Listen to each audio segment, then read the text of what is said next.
வணக்கம். என் குருநாதர் எழுத்து சித்தர் பாலகுமாரன் சார் அவர்களை மனதார வணங்கிவிட்டு உங்களுடன் பேசத் தொடங்குகிறேன்.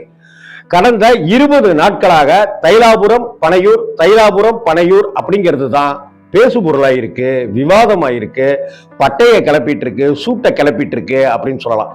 அக்னி நட்சத்திரம் முடிந்த பிறகும் கூட இன்னும் கூட சூடு தணியவில்லை பாமக கூடாரத்தில்.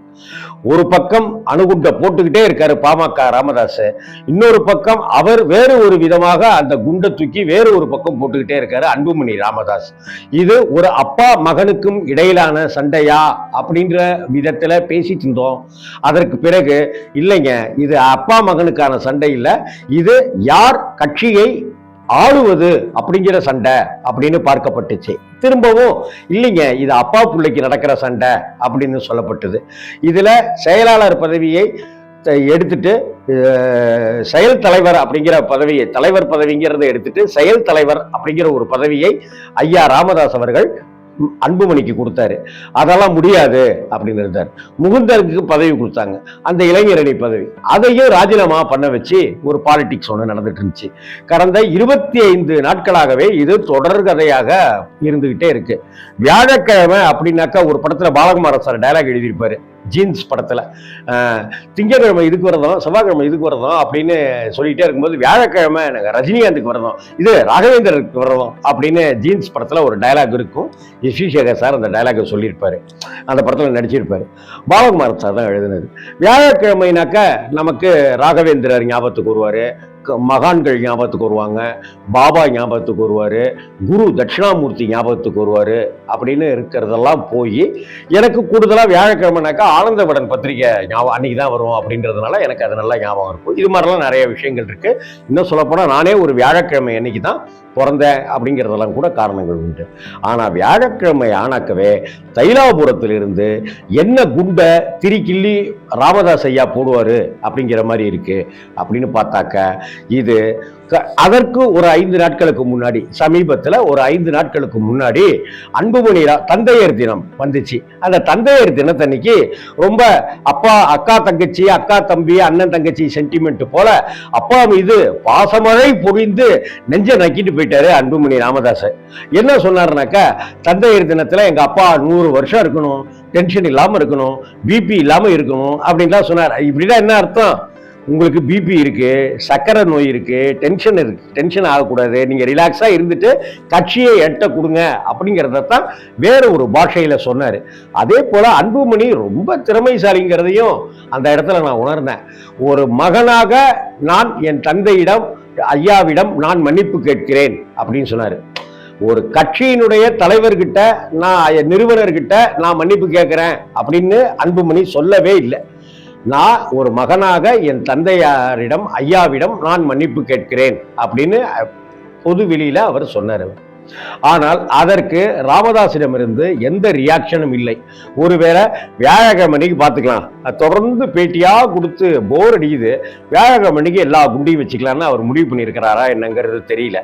இதற்கு இடையே தந்தையர் தினத்தன்னைக்கு அப்பா கிட்ட ஒரு மகனா நான் மன்னிப்பு கேட்கிறேன்னு சொன்ன அன்புமணி அவர்கள் அதற்கு அடுத்த கட்டமாக இன்னொரு குண்டையும் தூக்கி போட்டாரு. என்ன அப்படின்னா, இப்படி பாட்டாளி மக்கள் கட்சியில இப்படியாக பிளவுகள் வந்திருப்பதற்கும் ஐயா ராமதாஸ் அவர்களுக்கும் எனக்கும் இப்படியான குடுமிப்பிடி சண்டைகள் நடந்து கொண்டிருப்பதற்கும் திமுக தான் காரணம், திமுக செய்த சதி வேலைதான் காரணம் அப்படின்னு அவர் சொல்லியிருக்கிறாரு.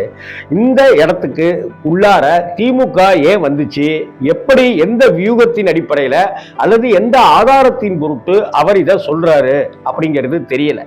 ஆனால் அதே சமயத்தில் இங்கு எல்லோருடைய எல்லா நகரங்களும் எல்லா சாலைகளும் ரோம் நகரத்தை நோக்கி அப்படின்னு ஆங்கிலத்தில் ஒரு வாசகம் சொல்லுவாங்க. அதுபோல இன்னைக்கு எல்லார் பேச்சுகளுமே திமுகவை நோக்கித்தான் இருக்கும். அப்படித்தான். ஏன்னாக்க அவர்கள் ஆளுங்கட்சி, திமுகவை அகற்ற வேண்டும் அப்படிங்கிற அஜெண்டாவில் தான் ஒரு பக்கம் அதிமுகவோட பாஜக கூட்டு சேர்ந்திருக்கு. ஒரு 15 தொகுதிகளாவது கைப்பற்றி விட வேண்டும் அப்படிங்கிறதா பிஜேபியினுடைய திட்டம். 15 தொகுதிகள் மட்டும் கிடைச்சாலே கொல்லைப்புற வழியாக எப்படியாவது அந்த ஆட்சி கட்டிலுக்குள்ளார அமர்ந்து விடலாம் அப்படிங்கிறது பாஜகவுடைய திட்டம். அதனாலதான் அதிமுக அப்படிங்கிற எம்ஜிஆர் கட்டி காத்த அந்த ஓட்டு வங்கிகளால் கட்டமைக்கப்பட்ட அந்த குதிரை மேல பாஜக சவாரி செய்து கொண்டிருக்கிறது. அதே போல அதிமுக ஜெயிக்கிறதுக்கே காரணமா பாமகவுடைய ஓட்டு கண்டிப்பா வேணும்.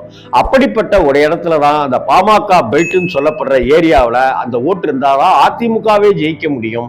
அதனால ராமதாஸ் அவர்களை கழட்டி விட்டுட்டு அன்புமணி ராமதாஸ் தலைமையில பாமகவை உருவாக்குறதுக்கு ஒரு திட்டம் ஒண்ணு வச்சிருக்கிறாரு. இப்படி பிஜேபி இப்படி ஒரு பிளானும் இருக்கு. ஆனால் இதையெல்லாம் அப்படியே திமுக பக்கம் போட்டு திமுகவுக்கு ஒரு சங்கடத்தை, ஒரு நெருக்கடியை கொடுக்கணுங்கிறது தான் பிஜேபியினுடைய பிளானு.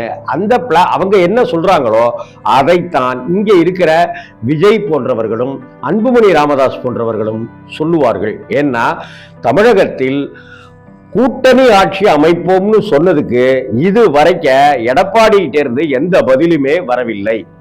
இப்படிப்பட்ட ஒரு சூழ்நிலையில அன்புமணியை டார்கெட் செய்து பாஜக காய் நகர்த்திட்டு இருக்கு.